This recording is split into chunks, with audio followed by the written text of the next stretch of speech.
Have you ever seen one of these at the supermarket and thought, how the heck do people handle these vacuum sealed ginormous logs of meat? What do people use it for? What if I don't eat all of it and put it to waste? I used to. But over time, I figured out a method to handle this very economical protein source that can last you several weeks to months. And now it's definitely a lot less intimidating.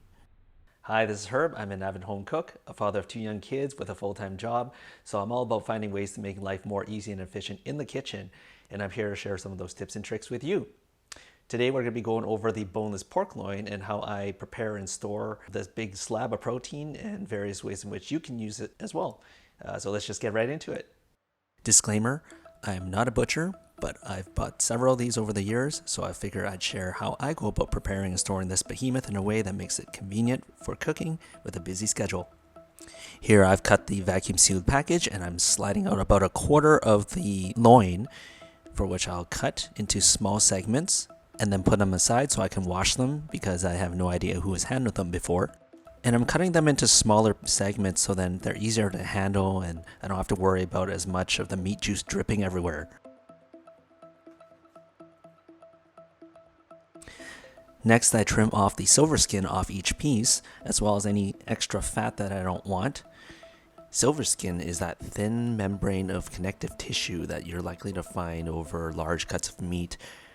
But unlike other connective tissue like collagen, which slowly dissolves into gelatin over cooking, silverskin actually doesn't break down.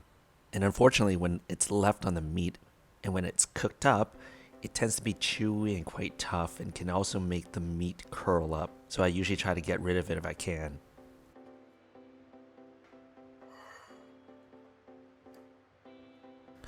I find one of the easiest ways to get rid of the silverskin is to cut a little slit right at the edge underneath the silverskin, flip the piece of meat around, and with the silverskin facing the cutting board, then grab the silverskin with a sheet of paper towel and slowly but surely shimmy the knife back and forth, perpendicular or at least diagonal to the grain of the fibers, and then you release the meat, just like that.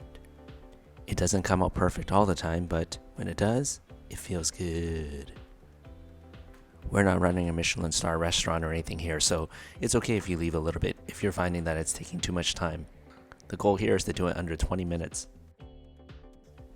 Contrary to popular belief, and it being called the other white meat, pork is actually still considered a red meat. As a red meat, pork has a reputation of being unhealthy. However, it is still a good source of certain nutrients and high quality protein. Consumed in moderation, it can be a tasty addition to a healthy diet. And now for the last piece of this loin, you can see that it's tapered and it actually has some darker meat as well. This, from my understanding, is where it used to be attached to the ribs, and it's made up of 2 large muscle groups. So I'm going to split that with a knife to make things a little bit easier for me later. And so when I'm prepping and storing this, that I have a little bit of variety in what I do with the meat. One is lean and pale, similar to the rest of the loin, and the remainder is the darker, more tender and red part of the meat that has a little bit more fat in it, and a lot more silver skin.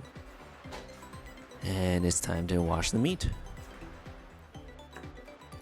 As you can see, it's a lot easier for me to handle this protein when it's already divided into smaller segments.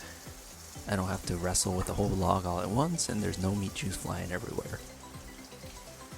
The first piece, I'm going to be using it for a sous vide pork loin roast.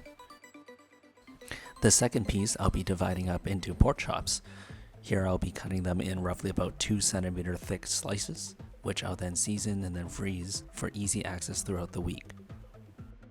Sometimes I'll cut them a little bit thinner so I can use them for things like sandwiches or pork cutlets. The third piece I'll be splitting right down in the middle. You can divide this up into 3s as well, and then cut it along the grain of the muscle fibers for me to use as a Chinese BBQ pork. I cut it this way so after it's cooked and I slice it, each slice will be against the grain and will be less tough and chewy. For the last piece, I'm going to be cutting them into about 2 centimeter strips, then laying down each piece flat and then cutting them again until they are 2 centimeters wide. Then I'll line them all up and cut them perpendicular to the length of the previous cuts to ultimately cut up a whole bunch of cubes that I can use for things like kebabs, stews, braises, and baked pork bites for the kids. This is a darker piece of red meat that we talked about earlier that's attached to the ribs with a lot of that fat marbling. And as you can see, there's a lot of that silverskin that we talked about. So we're going to have to be patient and use that same process as we did earlier, where you cut a little bit of the slit and then grabbing onto the silverskin with some paper towel, and then shimmy your knife back and forth gently while pulling back the silverskin, and you will have a beautiful piece of meat without this fibrous tissue. For the first half of it, I'm going to be cutting it against the grain into slices that I can use for stir fries. And I'll bunch it up and then put it off on the side for marinating later. And for the final half, I'm going to be cutting them into very, very fine strips, which then I will then mince for things like fried rice, pasta sauces, Asian meat sauces for noodles, basically anything that you can use ground or minced pork for.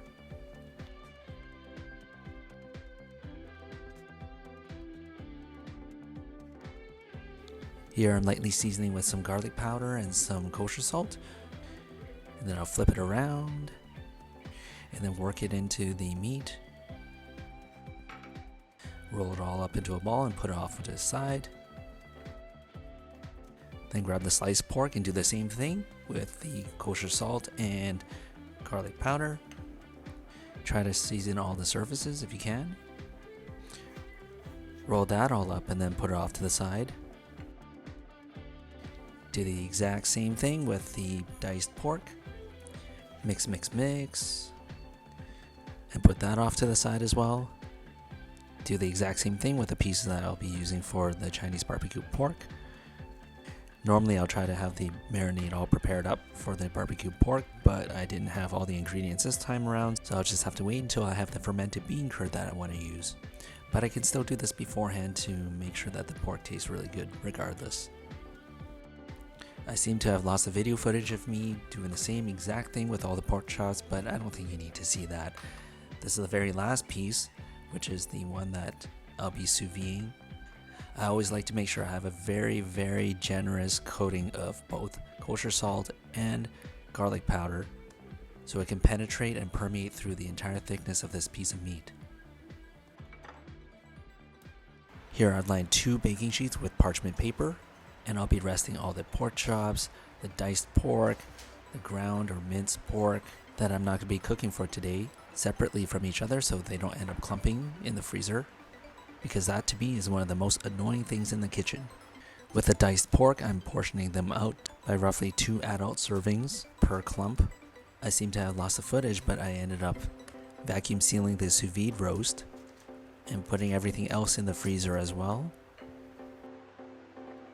So in addition to the kosher salt and the garlic powder, I always like to season my pork roast with some fennel seeds, some coriander seeds, paprika, and some star anise.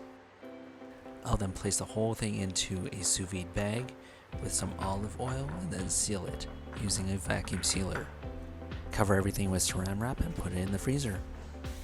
This is just a couple of chops I decided to sear for dinner, about 2 minutes on each side on high heat, and then immediately transfer onto a cutting board to rest for about 5 minutes. Don't ever leave these on the frying pan for longer than they need to. They will turn out dry and chalky, trust me.